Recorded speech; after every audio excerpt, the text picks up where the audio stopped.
হয় আজি পবিত্ৰ বৰদিন দিনাখনো দেখিবলৈ পোৱা গৈছে ৰাজ্য সমান্তৰালভাৱে নুমলী গতিতে ব্যাপক আয়োজন কৰা পৰিলক্ষিত হৈছে যে খ্ৰীষ্টিয়ান ধৰ্মাৱলম্বী লোকসকলে এতিয়া দেখিছোঁ পবিত্ৰ বৰদিন পালন কৰা পৰিলক্ষিত মই এটা গীৰ্জাঘৰত উপস্থিত আছোঁ যিহেতু নুমলীগড় 5 নং ৰম্বগড় গীৰ্জাঘৰত কেৰেলৰ ধনিয়া মুখৰিত হৈছে এতিয়া পবিত্ৰ বৰদিন মই গীৰ্জাঘৰৰ মাজভাগলৈ সোমাই যাব বিচাৰিছোঁ মোৰ কেমেৰা পাৰ্চনে দেখুৱাব এই কেৰেলৰ ধনিয়ে এতিয়া দেখিবলৈ পোৱা গৈছে মুখৰিত হৈ পৰিছে পবিত্ৰ বৰদিন দিনাখন যিহেতু আজি পবিত্ৰ বৰদিনৰ দিনাখন দেখিবলৈ পোৱা গৈছে যে নুমলীগড়তো এতিয়া ব্যাপক আয়োজন চলা পৰিলক্ষিত হৈছে সমগ্ৰ দৃশ্য মোৰ কেমেৰা পাৰ্চনে দেখুৱাই আছে আজি কেৰেলৰ ধনিয়ে মুখৰিত হৈ পৰিছে এতিয়া গীৰ্জাঘৰসমূহ যে পবিত্ৰ বৰদিনৰ দিনাখনৰ ৰাজ্যৰ লগতে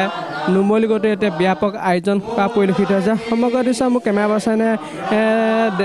দেখুৱাই আছে যে গীৰ্জাঘৰ মাছ ভাগৰ পৰা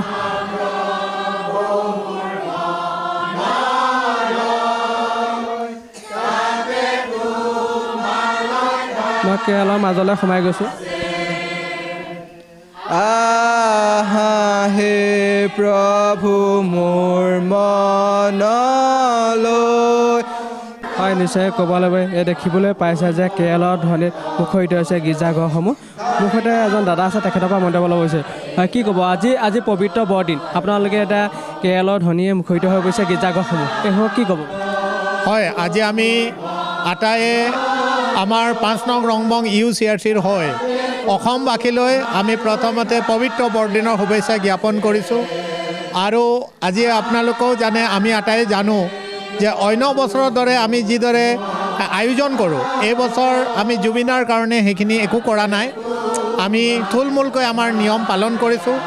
আৰু আজি আমি প্ৰাৰ্থনা কৰিছোঁ যাতে অসমত আমাৰ যি হিংসা চৰ্চা চলি আছে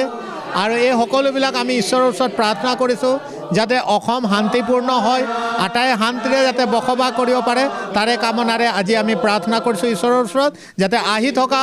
দিনসমূহত প্ৰভুৱে যাতে আশীৰ্বাদ কৰক আজিৰ জন্মদিনত আমাক আশীৰ্বাদ কৰক যাতে অসমবাসী শান্তিৰে আগুৱাই যাব পাৰিব হয় নিশ্চয়কৈ ক'বলৈ এই এনেদৰে দেখিবলৈ পোৱা গৈছে গীৰ্জাঘৰসমূহতো ৰাজ্যৰ প্ৰান্তৰ লগতে নুমলীগড় 5 নং ৰমবঙত এতিয়া দেখিবলৈ গৈছে গীৰ্জাঘৰটো কেৰেলৰ ধনিয়ে মুখৰিত হৈ পৰিছে পবিত্ৰ বৰদিন হয় সমগ্ৰ দৃশ্য মোৰ কেমেৰা পাৰ্চনে দেখুৱাই আছে যে এনেদৰে এতিয়া কেৰেলৰ ধনিয়ে মুখৰিত হৈ পৰিছে সমগ্ৰ দৃশ্য মোৰ কেমেৰা পাৰ্চনে দেখুৱাই আছে এইদৰে এতিয়া কেৰেলৰ ধনিয়ে মুখৰিত হৈ পৰিছে গীৰ্জাঘৰসমূহ মোৰ সৈতে আন এজন দাদা আছে তেখেতৰ পৰা মন্তব্য ল'ব বিচাৰিছোঁ হয় কি ক'ব আজি পবিত্ৰ বৰদিন দেখিবলৈ পোৱা গৈছে আপোনালোকৰ গীৰ্জাঘৰসমূহ এতিয়া কেৰেলৰ ধনিয়ে মুখৰিত হৈ পৰিছে এই ক্ষেত্ৰত আপুনি কি ক'ব প্ৰথমে মই সমগ্ৰ গোলাঘাট জিলাৰ লগতে অসমবাসী ৰাইজক পবিত্ৰ বৰদিনৰ শুভেচ্ছা জনাইছোঁ আৰু লগে লগে আপোনালোককো বিশেষভাৱে শুভেচ্ছা জনাইছোঁ আৰু আজি দেখিছে আপোনালোকে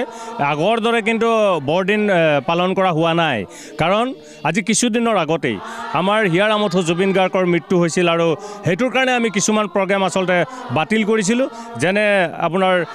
ভোজৰ আয়োজন থাকে এইবিলাক আমাৰ গোলাঘাট জিলা বা অসমত এই প্ৰায়বোৰ মানে গীৰ্জাঘৰবিলাকত এই সকলো কাৰ্যসূচীবিলাক বাতিল কৰা হৈছে আৰু নিয়ম মাত্ৰ বৰদিন পালন কৰা হৈছে আৰু ইয়াৰ লগতেই আমি দেখিছোঁ কিছুমান আজি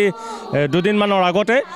এটা কথা আপোনালোকক কৈ থওঁ নলবাৰীত যিটো ঘটনা হ'ল এই ঘটনাক আমি গৰিহণা জনাইছোঁ লগতে বহুত দুখ অনুভৱ কৰিছোঁ যে কিছু ব্যক্তিয়ে গৈ দোকান পোহাৰবিলাকৰ পৰা খ্ৰীষ্টিয়ানৰ যিখিনি সা সামগ্ৰী খ্ৰীষ্টিয়ান সমাজে যিখিনি ব্যৱহাৰ কৰা সা সামগ্ৰীখিনি তেওঁলোকে দোকানৰ পৰা উলিয়াই যি ধৰণে জ্বলাই গছকি পেলাই দিয়া পৰিলক্ষিত হৈছে এই ঘটনাক আমি তীব্ৰ ভাষাৰে গৰিহণা জনাইছোঁ লগতে অসম কিন্তু শান্তি সম্প্ৰীতিৰ ভূমি হয় গতিকে ইয়াত কোনোবা ব্যক্তিয়ে যদি মানে অশান্তি সৃষ্টি কৰিব খোজে তাত কিন্তু আমি কোনো কাৰণতে আমি মানি ল'ব নোৱাৰোঁ আৰু এই কথাত একচুৱেলি আমাৰ মাননীয় মুখ্যমন্ত্ৰী মহোদয়ক আমি অনুৰোধ জনাম যে এনেসমূহ কাৰ্যবিলাকক যাতে মানে কেনেকৈ বন্ধ কৰিব পৰা যায় তাৰ ওপৰত বিহিত ব্যৱস্থা ল'ব লাগে। কিন্তু আজি আপোনালোকে দেখিছে খ্ৰীষ্টিয়ান সমাজে সকলো সময়তে সকলো লগত ভাতৃত্ববোধ বজাই ৰাখিব বিচাৰে আৰু সদায় বজাই আহিছে আৰু ভৱিষ্যত দিনতো কিন্তু খ্ৰীষ্টিয়ান সমাজৰ তৰফৰ পৰা কোনো ধৰণৰ কোনো ব্যক্তি বা কোনো সমাজক তুচ্ছ তাচ্ছিল্য কৰা আপোনালোকে দেখি কেতিয়াও নাপায়। গতিকে আমি আমাৰ অসম চৰকাৰক অনুৰোধ জনাইছোঁ এইসমূহ কাৰ্যক কিন্তু তীব্ৰ বাগাৰে কেনেকৈ বন্ধ কৰিব পৰা যায় তাৰ ব্যৱস্থা ল'বৰ বাবে আমি অনুৰোধ জনালোঁ। নিশ্চয় ক'বলৈ ভাতৃবোধ মানি ৰখাটো সকলো ৰাইজে বিচাৰিছে। যিহেতু ক'বলৈ বিচাৰে যে পবিত্ৰ বৰদিন দিনাখনো দেখিবলৈ পোৱা গৈছে নুমলীগড় প্ৰায় সংখ্যক গীৰ্জাঘৰতে এটা উলহ মালহে বৰদিন আয়োজন কৰা পৰিলক্ষিত হৈছে।